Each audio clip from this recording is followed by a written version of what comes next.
తత్వపరమైనటువంటి సందేశం ఉంది ఇందులో కూడా. ఏంటంటే ఒకటి లోకపు శనగలు తెచ్చినప్పుడు అవి ఏంటంటే ఆ లోకపు శనగలు తేవడంలో ఉన్నటువంటి అంతరార్థం అంటే ముందు చైతన్యం, పరబ్రహ్మ చైతన్యం లోహముల్లో, రాళ్లల్లో, లోహముల్లో ఉంటుంది, ఖనిజాల్లో ఉంటుంది. ఆ ఖనిజంలో ఉన్నటువంటి చైతన్యం కొన్ని వందల సంవత్సరాలకి మొక్కల్లోకి వస్తుంది. ఆ మొక్కల్లో ఉన్న చైతన్యం కొన్ని వందల సంవత్సరాలకి అది మామూలుగా చిన్న చిన్న క్రిమికీటకాదుల కింద వస్తుంది. అందులో ఉన్నటువంటి చైతన్యం కొన్ని వందల సంవత్సరాలకి అది మామూలు జంతువుల్లోకి వస్తుంది. అందులో ఉన్నటువంటి చైతన్యం కల్లా కొన్ని వందల సంవత్సరాలకి పక్షుల రూపంలోకి వస్తుంది. ఆ తర్వాత కొన్ని వందల జన్మలకి మానవ రూపంలోకి వస్తుంది ఆ చైతన్యం.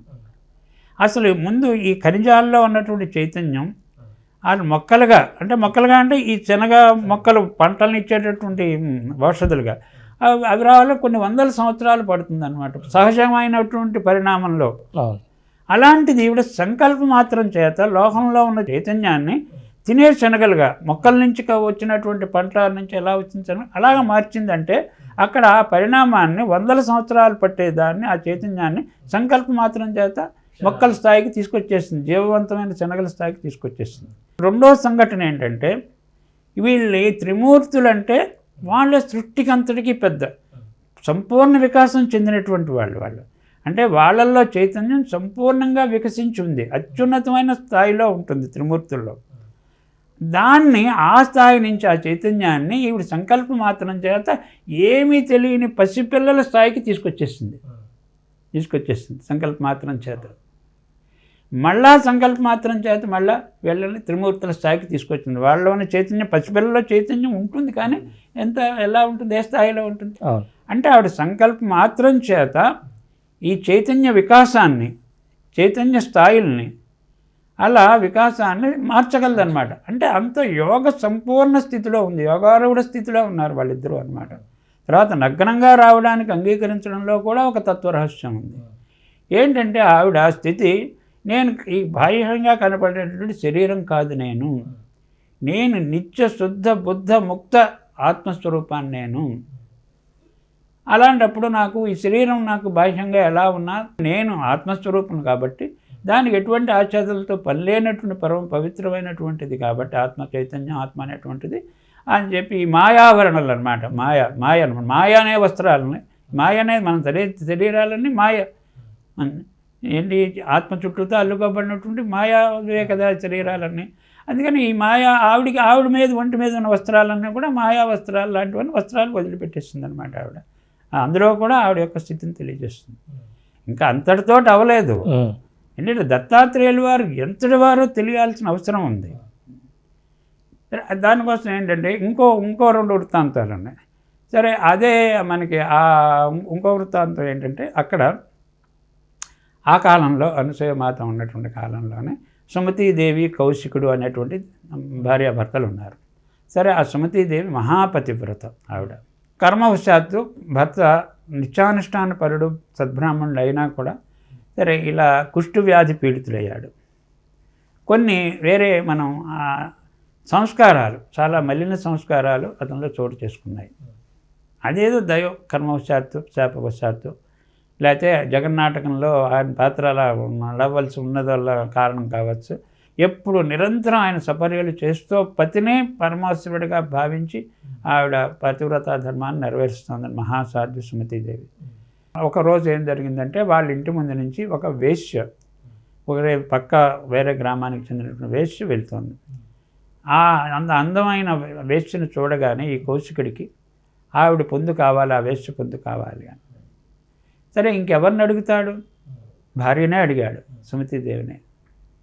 ఆవిడ ఎంత మహాపతివ్రత అంటే భర్త కోరిక తీర్చడమే ఆవిడ పతివ్రత ధర్మం, అంతే. సరే, అలాగే అంది. అలాగే చీకటి పడిన తర్వాత ఆ గ్రామానికి వెళ్ళాలి. సరే, ఈయన కుష్టు వ్యాధివాడు, అవయవాలు పనిచేయట్లేదు. ఒక గంపలో కూర్చోబెట్టుకుని నెత్తి మీద పెట్టుకుని కటికి చీకటి. సరే, ఆ టైంలో ఆ గ్రామానికి వెళ్తూ ఉంటే దారిలో ఒక అరణ్యం గుండా వెళ్ళాలి. ఆ అరణ్యంలో వెళ్తూ ఉంటే ఈయన హాయిగా ఏదో నా కోరిక తీరుస్తోంది అనేటువంటి ఏదో ఉత్సాహం కాళ్ళు చేతులు కలుపులో కొట్టుకుంటూ గంపలో కూర్చుంటే మోస్తూ ఉన్నది ఆవిడ కదా. సరే, అక్కడ కెవ్వమని కేక వినిపించింది. ఏంటనంటే అక్కడ ఒక మాండవ్య ముని ఆయనకి ఏదో రాజుగారు కొరత వేశారు. కొరత అంటే ఒక కత్తుల భూమిలాగా ఉంటుంది, అందులో ఆయన ఉండాలన్నమాట. కదిలితే కత్తులు గుచ్చుకుంటాయి, అది కొరత వేయడం అంటారు. సరే ఆయనకు ఆ శిక్ష ఎవరో దొంగలు ఎవరో ఎత్తుకుపోతూ ఉంటే రాజభట్లు పట్టుకుని వాళ్ళు ఏం చేస్తారంటే పారిపోతూ దొరకకుండా ఆ దొంగలించిన వస్తువులన్నీ ఆయన దగ్గర పడేసి వెళ్ళిపోతే ఇదిగో ఈయనే దొంగ, ఆయనేం ఇదిలో ఉండి మాట్లాడలేదేమి. సరే అని చెప్పి ఆయనకి కొరత వేశారనమాట.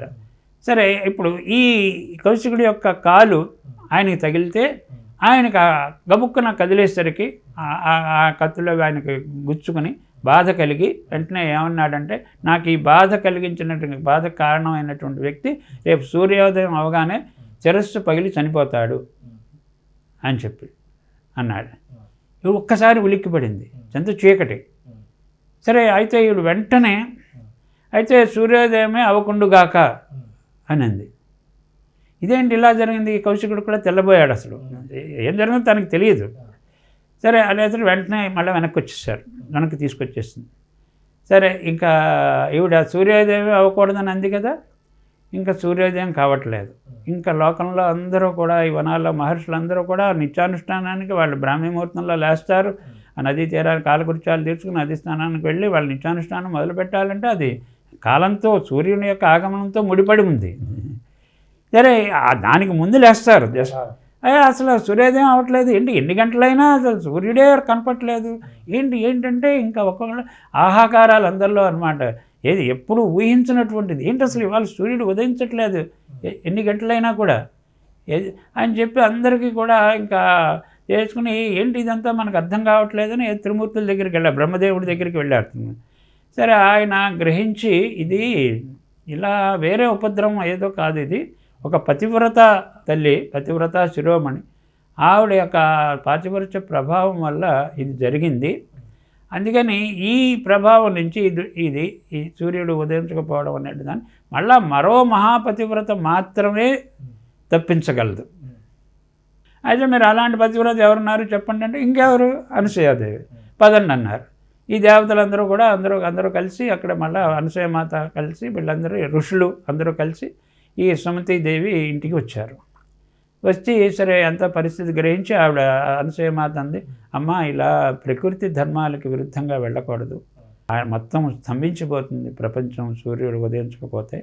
నువ్వు నీ శాపాన్ని ఉపసంహరించుకుని సూర్యభగవాన్ని ఆహ్వానించు అంది. మీరు అప్పుడు నా భర్త మరణిస్తాడు కదా అంది. నేను చూసుకుంటాను కదా, నీ భర్త రక్షణ నేను చూసుకుంటాను, నీకెందుకు నువ్వు సూర్యుడిని ఆహ్వానించండి అంటే ఆవిడ అలా సూర్యుడు భగవాన్ని ఆవాహన చేసింది. సూర్యోదయం అయింది. వెంటనే కౌశికుడు తల పగిలి చనిపోయాడు.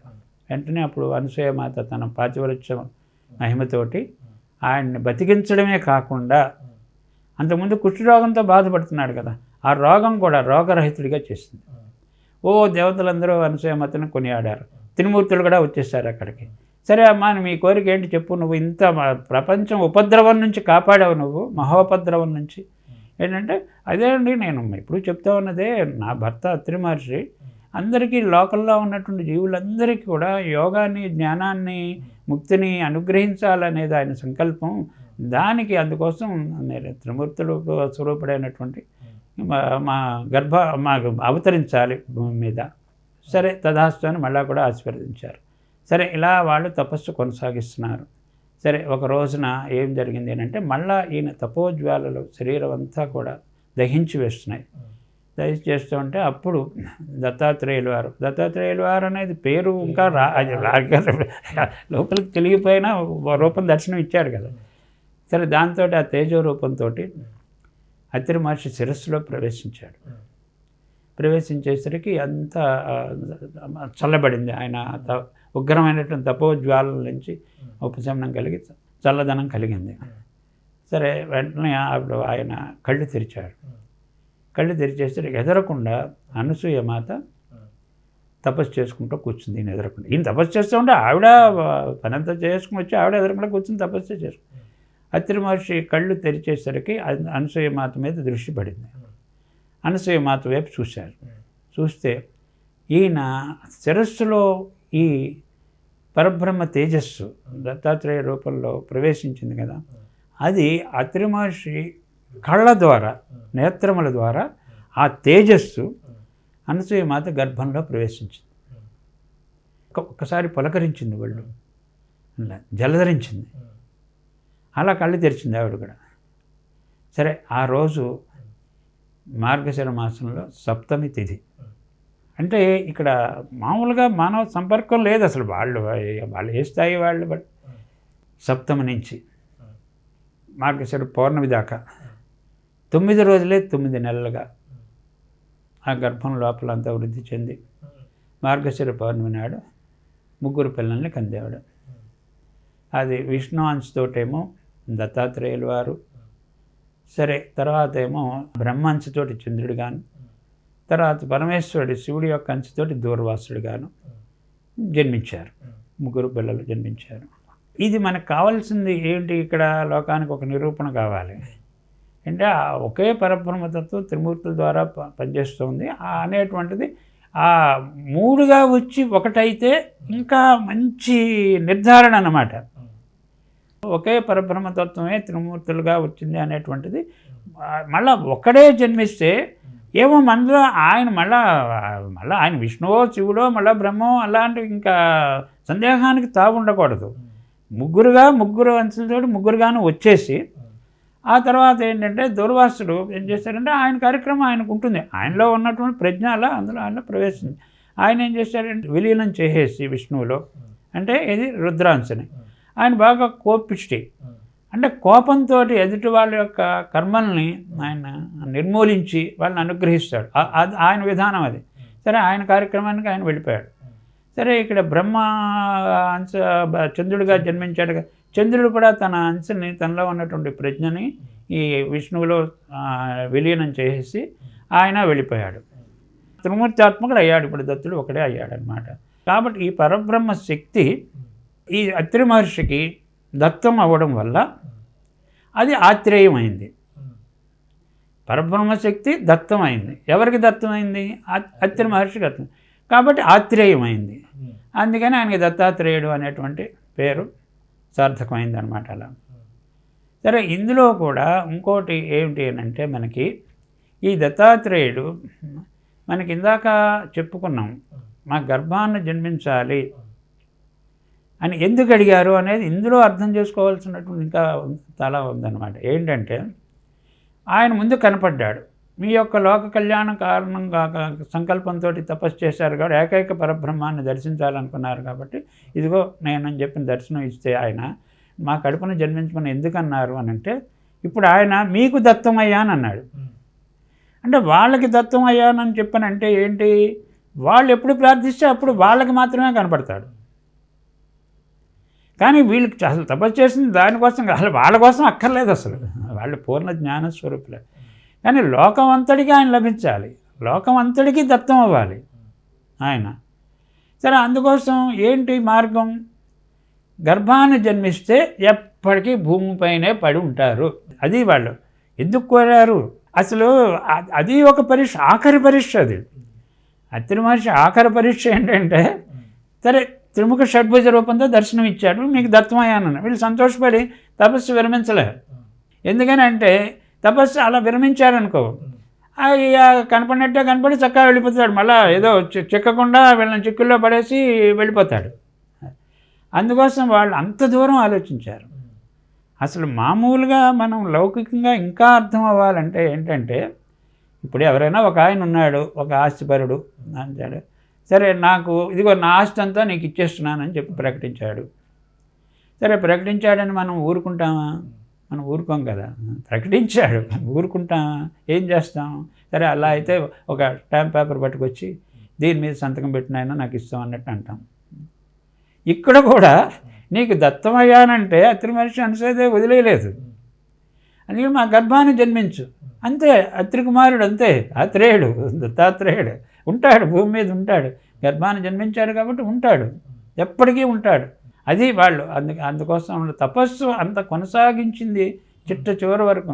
ఈ మహత్తరమైనటువంటి కార్యాన్ని భూమిపైన వాళ్ళు సాధించి కృతకృత్యులయ్యారు. అత్రి మహర్షి, అనసూయాదేవి ఏంటంటే వాళ్ళు మనకి మానవ జాతికి మహోపకారం చేశారు. ఏంటంటే దత్తాత్రేయుల వారి ద్వారా ప్రజలందరికీ యోగాన్ని, ఏకాత్మత జ్ఞానాన్ని, సర్వసమన్వయాత్మక జ్ఞానాన్ని, బ్రహ్మజ్ఞానాన్ని ఆయన అందరికీ కూడా దానికి అవసరమైనటువంటి మనకి సమభావాన్ని, సమదర్శనాన్ని, సమవర్తనాన్ని అందించి వాళ్ళకి వాళ్ళ యొక్క యోగక్షేమాలు చూస్తూ వాళ్ళని తగు విధంగా ధర్మాచరణలో పెట్టి వాళ్ళకి ధర్మాన్ని బోధించి ఇలా జీవన్ముక్తుల్ని చేయాలి అనేటువంటి సంకల్పం కోసం ఆ దత్తాత్రేయుల వారిని భూమిపైన అవతరింపడం చేయడం జరిగింది.